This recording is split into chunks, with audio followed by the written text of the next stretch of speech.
ఆంధ్రప్రదేశ్లో కూటమి ప్రభుత్వం కొలువుదీరి అక్షరాల ఏడాది పూర్తయింది. ఈ ఏడాది పాలన అద్భుతంగా ఉందని, సుపరిపాలనను అందిస్తున్నామంటూ కూటమి నేతలు చెప్తూ ఉంటే, అది సుపరిపాలన కాదు శుద్ధ పాలన అంటూ వైకాపా నేతలు, అందులోనూ ముఖ్యంగా రోజా గారు ఇప్పుడు కూటమి ప్రభుత్వం మీద విమర్శలు చేస్తున్నారు. అలాగే నారా లోకేష్ గారిని ఉద్దేశించి కూడా ఆయన లోకేష్ కాదు గోకేష్ అంటూ, జోకేష్ అంటూ కూడా రోజా గారు ఇప్పుడు లోకేష్ గారి మీద అలాగే కూటమి ప్రభుత్వం మీద విమర్శలు చేస్తున్నారు. ఇక వైకాపా నేతలు ఒకరి తర్వాత ఒకరు తల్లికి వందనం అనేటువంటి పథకాన్ని ఉద్దేశించి ఇప్పుడు తీవ్రమైనటువంటి ఆరోపణలు చేస్తూ ఉన్నారు. 30 లక్షల మందికి పైగా తల్లులకి తల్లికి వందనం అందలేదు, తల్లికి వందనం కాదు తల్లికి పంగనామం పెట్టారు అంటూ మాజీ మంత్రి బుగ్గన రాజేంద్రనాథ్ రెడ్డి ఆయన ఆరోపణలు చేస్తూ ఉంటే, ఇటు కూటమి నేతలు మాత్రం ఆంధ్రప్రదేశ్లో ఉన్నటువంటి తల్లులందరికీ తల్లికి వందనం అందింది, వాళ్ళు చాలా సంతోషంగా ఉన్నారు అంటూ వాళ్ళు చెప్తూ ఉన్నారు. ఇంతకీ అసలు ఎవరు చెప్పే దాంట్లో వాస్తవాలు ఉన్నాయనేది మనం పూర్తి స్థాయిలో విశ్లేషణ చేసుకుందాం. ప్రస్తుతం మనతో పాటున్నారు ప్రముఖ రాజకీయ విశ్లేషకులు, ప్రముఖ సీనియర్ జర్నలిస్ట్ డివిఎస్ గారు. సార్తో మాట్లాడదాం. సార్ నమస్తే. సార్ నమస్తే. ఆంధ్రప్రదేశ్లో సుపరిపాలన అందిస్తున్నాం అంటూ కూటమి ప్రభుత్వం చెప్తుంది. వైసీపీ నేత రోజా గారేమో అది సుపరిపాలన కాదు శుద్ధ పాలన అంటూ ఆవిడ ఆరోపణలు చేస్తున్నారు. అలాగే లోకేష్ గారిని ఉద్దేశించి ఆయన లోకేష్ కాదు జోకేష్ అంటూ కూడా ఆవిడ తీవ్ర విమర్శలు చేస్తుంది. తల్లికి వందనం పథకాన్ని అయితే కూటమి ప్రభుత్వం ప్రారంభించింది, తల్లులందరూ కూడా సంతోషంగా ఉన్నారు. అయితే దాన్ని ఉద్దేశించి ఇప్పుడు వైసీపీ నేతలు మాత్రం అది తల్లికి వందనం కింద 30 లక్షల మంది తల్లులకి అన్యాయం చేసింది ఈ ప్రభుత్వం, తల్లికి వందనం కింద తల్లికి పంగనామాలు పెడుతుంది ఈ ప్రభుత్వం అంటూ కూడా మాజీ మంత్రి ఆయన బుగ్గన రాజేంద్రనాథ్ రెడ్డి ఆయన విమర్శలు చేస్తూ ఉన్నారు. అలాగే తల్లికి వందనం పథకం గురించి కూడా వైకాపా నేతలు చాలామంది, వైకాపా అధినేత జగన్మోహన్ రెడ్డి కూడా విమర్శలు చేస్తూ ఉన్నారు. ఏంటి సార్ అసలు ఎవరు చెప్తున్న దాంట్లో వాస్తవాలు ఉన్నాయి, ఎవరు చేస్తున్న ఆరోపణల్లో వాస్తవాలు ఉన్నాయి, అసలు ఏం జరుగుతుంది? బుగ్గన కనపడుతున్నాడా? అడపదడప ఎప్పుడో సంవత్సరానికి ఒకసారి వచ్చి కనపడుతున్నాడు. ఎక్కడ పెట్టాడు ప్రెస్ మీట్? ఢిల్లీలో, హైదరాబాద్లో పెట్టారు. హైదరాబాద్లో పెట్టాడు. అంటే అసలు వీళ్ళు జనంలో ఉండట్లేదా? ఆమె ఎక్కడ మాట్లాడింది రోజా? ఆమె తమిళనాడులో మాట్లాడిందా, ఆంధ్రప్రదేశ్లో మాట్లాడిందా? ఆమె అటు ఇటు తిరుగుతున్నట్టుంది. రోజా ఏమో తమిళనాడు, ఆంధ్రప్రదేశ్, అదే ఏది అక్కడ చెన్నై లేకపోతే తిరుపతి, ఆమె షట్లింగ్. జగన్మోహన్ రెడ్డి ఏమో తాడేపల్లి యలహంక, తాడేపల్లి యలహంక, ఆంధ్రప్రదేశ్ కర్ణాటక ట్రావెల్ సీన్ నడుపుతున్నాడు. ఆంధ్రప్రదేశ్ తమిళనాడు ట్రావెల్స్ ఆమె నడుపుతోంది. ఆంధ్రప్రదేశ్ తెలంగాణ ట్రావెల్స్ ఈయన నడుపుతున్నాడా బొగ్గన? హైదరాబాద్లో ప్రెస్ మీట్ పెట్టడం ఏంటి? అసలు వీళ్ళు రాష్ట్రంలో ఉండట్లేదా? ఇవాళ ప్రతిపక్షం సీరియస్గా లేదా? ఊరికే ఒక బకెట్ బురదేసి వెళ్ళటం కాదు. మీరు జనంలో ఉంటే జనం ఏమనుకుంటున్నారు అనేది మీకు తెలుస్తుంది. మీరేమో వాళ్ళ ప్రతిపక్షంగా గుర్తించారు, కానీ జనాలు వాళ్ళ ప్రతిపక్షంగా గుర్తించలేదంటూ అధికార పార్టీ చెప్తుంది. వీళ్ళేమో మాకు ప్రతిపక్ష హోదా ఇవ్వమని వాళ్ళు అడుగుతున్నారు. అసలు ఏం సరి అంటే హోదా వేరు, ప్రతిపక్షం వేరు. ఇప్పుడు సిపిఐ కూడా ప్రతిపక్షమే, సిపిఎం కూడా ప్రతిపక్షమే, కాంగ్రెస్. ఇవాళ వాటి జాబితాలోకి వైసీపీ కూడా చేరిందా? ఇప్పుడు సిపిఐకి ఎంత పర్సెంట్? 2%. సిపిఎంకి ఎంత పర్సెంట్? 3%. కాంగ్రెస్కి ఎంత పర్సెంట్? ఈ రెండింటికి మధ్య 2.5%. జగన్మోహన్ రెడ్డికి ఎంత పర్సెంట్? ఇవాళ ఆయనే తెలుసుకోవాలి ఓట్స్. ఇప్పుడు సీరియస్నెస్ లేదు ప్రతిపక్షంలో. ఉన్నట్లయితే వాళ్ళు జనంలో ఉండేవాళ్ళు, జనం నాడి పట్టేవాళ్ళు. జనం ఏం తెలుసు, ఏమంటున్నారు, ఏ స్కీమ్ మీద వాళ్ళ అభిప్రాయం ఎలా ఉంది. ఇవాళ జనం యొక్క స్పందన మనకు ముఖ్యం. మనకి వైసీపీ స్పందన కాదు, తెలుగుదేశం స్పందన కాదు, మనకు కావాల్సింది జనం ఏమనుకుంటున్నారు. అవును, ఇప్పుడు 2 బిడ్డలు 26,000 పడ్డాయన్న సంతోషంతో వాళ్ళు ఫోటోలు పెడుతున్నారు. 39,000 పడ్డాయని చెప్పి ఒక ఆమె ఒక పోస్టు పెట్టేస్తుంది, అది స్క్రీన్ షాట్లు. ఎవరికి వాళ్ళు ఇవాళ 4 బిడ్డలు, మరి దగ్గర మరి 52,000 పడ్డాయని. ఇప్పుడు ఇట్లా తీసుకున్నట్లయితే 2 బిడ్డల కన్నా ఎక్కువ ఉన్న 2 లక్షల ఖాతాల్లో పడ్డాయంట. చర్చ ఏంటి? తల్లికి వందనం మీరు అన్నారు, తల్లికి పంగనామం, ఏదో రకరకాలుగా మాట్లాడుతున్నారు. అమ్మకి ఆనందం అనేమో ఇవాళ అధికార పార్టీ అంటోంది, వీళ్ళేమో పంగనామా అని వీళ్ళు అంటున్నారు. అసలు ఆ తల్లుల అభిప్రాయం ఎలా ఉంది? ఎగ్జాక్ట్లీ ఇది చర్చ. దీనిపైన మనం మాట్లాడుకోవాలి. ఏ తల్లైనా ఇవాళ నాకు పడలేదు, నాకు లోకేష్ అన్యాయం చేశాడు అంటే దాన్ని మనం పట్టించుకోవాలి, దాని కన్సర్న్. సార్ ఇప్పుడు 16వ తారీఖు ఈరోజు కూడా కొంతమంది అప్లై చేసుకోమన్నారు. రానాళ్ళు ఎవరన్నా ఉన్నారా? తప్పులు ఏమైనా జరిగినాయా? లోపాలు. ఇది అతిపెద్ద స్కీమ్.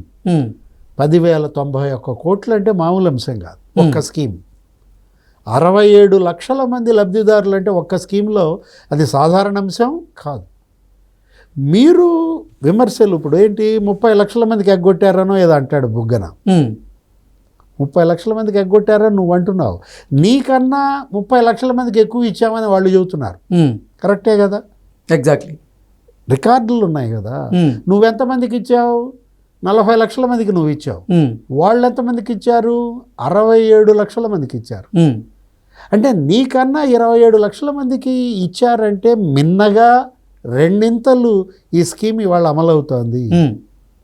మీరెంత ఖర్చు పెట్టారు? మీ వల్ల ప్రజలకు ఎంత ప్రయోజనం? ఆ స్కీమ్ వల్ల 5,000 కోట్లు. వీళ్ళ వల్ల ప్రజలకు ఎంత ప్రయోజనం? ఆ స్కీము 10,000 కోట్లు. అంటే డబల్, రెట్టింపు అన్నమాట. సార్ ఇప్పుడు ఇవాళ తల్లికి వందనం 2 అమ్మ ఒడులతో సమానం అంటోంది అది. మీరు దానిలో లోపాలు ఉన్నాయి, లేవని నేను చెప్పను. ఇది ఇప్పుడు ఈరోజు కూడా మనం చూసాం మీడియాలో. సార్ ఒకే తల్లి పేరు మరి 40 మందికి వచ్చిందంట. ఇంకో చోట ఒకే తల్లి పేరు 27 మందికి వచ్చిందంట. అదేదో టెక్నికల్గా ఉన్న అంశం. అక్కడ సచివాలయ సిబ్బంది వాళ్ళు రాస్తున్నట్టు. అంటే టెక్నికల్ ఇష్యూస్ ఏవైతే ఉన్నాయో వాటిని కూడా మేము రిజాల్వ్ చేస్తాం అంటూ నారా లోకేష్ గారు పదే చెప్తూ ఉన్నారు కదా. ఇవాళ ఏంటి, ప్రభుత్వం ప్రతిదీ పట్టించుకుంటోంది, ప్రతిదీ స్పందిస్తోంది.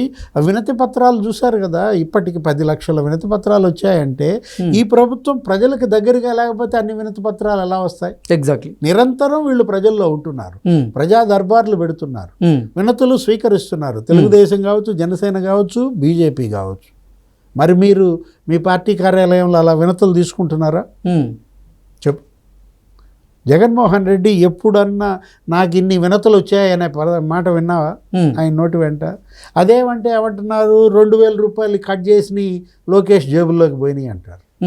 అదే కదా సార్, బుగ్గన రాజేంద్రనాథ్ రెడ్డి అసలు కూటమి ప్రభుత్వం అంటే కూటమిలో ఉన్నటువంటి పార్టీలన్నీ కూడా ఎన్నో హామీలను ఇచ్చాయి, కానీ ఆ హామీలను ఇప్పుడు అమలు చేయడం లేదు. తల్లికి వందనం ఒకటే అమలు చేశారు, మరి మహిళలకు ఉచిత బస్సు ప్రయాణం అన్నారు, అది అమలు చేయలేదు. మహిళలకి 1,500 అన్నారు, అది అమలు చేయలేదు. నిరుద్యోగ భృతి అన్నారు, అది అమలు చేయలేదు. నిరుద్యోగులకు ఉద్యోగాలు అన్నారు, అది అమలు చేయలేదని అసలు ఆంధ్రప్రదేశ్లో ఉన్నటువంటి కూటమి ప్రభుత్వం మీద దుమ్మెత్తి పోసేటువంటి ప్రయత్నం చేస్తూ ఉన్నారు. దాని మీద ఏమంటారు? అంటే బుగ్గని ఇలా చూపించాడు ఒక ఏళ్ళు, ఈ 4 ఏళ్ళు ఎవరి వైపు చూపించబడ్డాయి? ఆయన వైపు. ఇప్పుడు నువ్వు అమ్మఒడి నువ్వు ప్రమాణ స్వీకారం చేసిన రోజు ఇచ్చావా? మేలో ప్రమాణ స్వీకారం చేసావు. ఎప్పుడు ఇచ్చావు? 10 నెలల తర్వాత, 9 నెలల తర్వాత ఇచ్చావు. ఒక ఏడాది అమ్మఒడి ఎగ్గొట్టావు. ఎవరు? మీరు ప్రశ్నిస్తారు.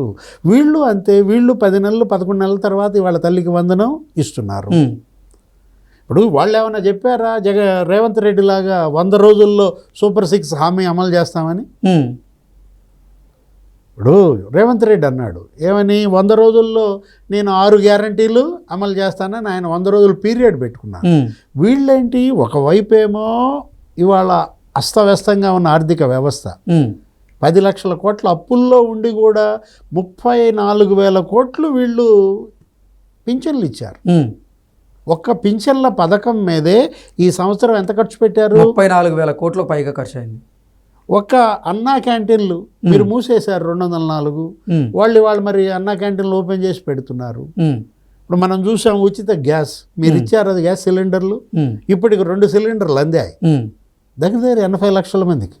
సార్ ఇప్పుడు 3వ సిలిండర్ రేపొద్దున ఇస్తున్నారు. అంటే 3,000 కోట్లతో ఇవాళ ఉచిత గ్యాస్ సిలిండర్లు ఇస్తున్నారు.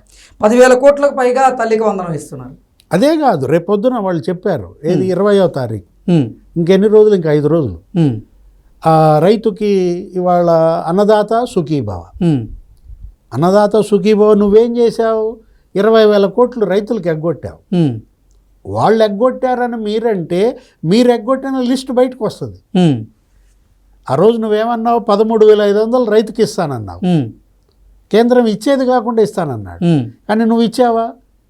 కేంద్రం ఇచ్చేదాంతో కలిపిచ్చావు. నువ్వు మరి 7,500 ఎగ్గొట్టావు. ఒక్కొక్క రైతుకి 7,500 చొప్పున 20,000 కోట్లు రైతులకు ఎగ్గొట్టాడు జగన్మోహన్ రెడ్డి. అందుకు కదా రైతులు ఈ ప్రభుత్వాన్ని మరి గెలిపించుకుంది. ఇవాళ వీళ్ళు అన్నదాత సుఖీభవ ఎంత ఇస్తామన్నారు? 14,000. కేంద్రం ఇచ్చేది 6,000 కలిపి 20,000 రేపొద్దున 20వ తారీఖు పడతాను. చూసావా? 20వ తారీఖు అంట, 20,000 అంట. అక్కడ కూడా వాళ్ళు అన్నీ చూసుకునే చేస్తున్నారు. మామూలు తారీఖు ఇవ్వచ్చుగా, 20వ తారీఖే 20,000 వేయడంలో ఉద్దేశం ఏంటి? ఇవాళ అదే కాదు, ఆడబిడ్డకి నిధి అదేదో P4లోనో దేనిలోనో కలుపుతున్నారు. దానికి మళ్ళీ బొగ్గని అడ్డం తిరుగుతాడు. P4కి దీనికి ఏంటి సంబంధం అంటాడు. మీరు వాళ్ళని ప్రశ్నించాలంటే ముందు మీరు చేసిన నాశనం మీకు ఇవాళ ప్రజలు ప్రశ్నిస్తారు. ప్రశ్నించే ఆ నైతికతని ఇవాళ వైసీపీ కోల్పోయింది. ఓకే, ఎవరన్నా ప్రశ్నిస్తే ప్రజలు ప్రశ్నించాలి, ప్రభుత్వం వాళ్ళకి సమాధానం చెబుతుంది. ఎందుకంటే మీరు అసెంబ్లీకే వెళ్ళడం లేదు. అసెంబ్లీ ఎగ్గొట్టిన జగన్మోహన్ రెడ్డి, ఆ ఎమ్మెల్యేలు ఇంకా వాళ్ళు ఏం ప్రశ్నలు వేస్తారు? జనంలోకి ఏం వెళ్తారు? జగన్ ఎంత సంక్షేమం అందించాడు, వీళ్ళంతా సంక్షేమం అందించారు అనేది చర్చ. జగన్ ఏమంటున్నాడు, ఆయన మీడియా ఏమంటోంది, 81,390 కోట్లు ఎగ్గొట్టారు అన్నాడు. అన్నీ ఇప్పుడు నువ్వు చెప్పిన స్కీముల వారీగా. సార్ ప్రజలు ఏమంటున్నారు, జగన్ ఏది చెప్పినా రివర్సు.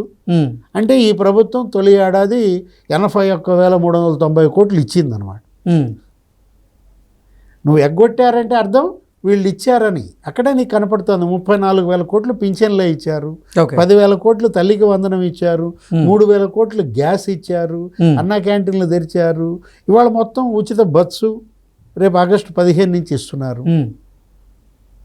అంటే క్రమదశల్లో వాళ్ళు చేయాల్సింది చేస్తున్నారు. అటు అభివృద్ధి చేస్తున్నారు, ఇటు సంక్షేమం అందిస్తున్నారు, మరోవైపు మిమ్మల్ని జైలులో పెడుతున్నారు. ఆ ఆంధ్రప్రదేశ్ ప్రజలు కోరుకుంది కూడా అదే అంటారు. మూడోది డేంజర్. ఇవాళ ఇప్పుడు జైళ్ళకి వెళ్ళాల్సిన పరిస్థితి, మళ్ళీ పరామర్శలకు వెళ్ళాల్సిన పరిస్థితి. Okay okay sir, thank you so much. నమస్తే.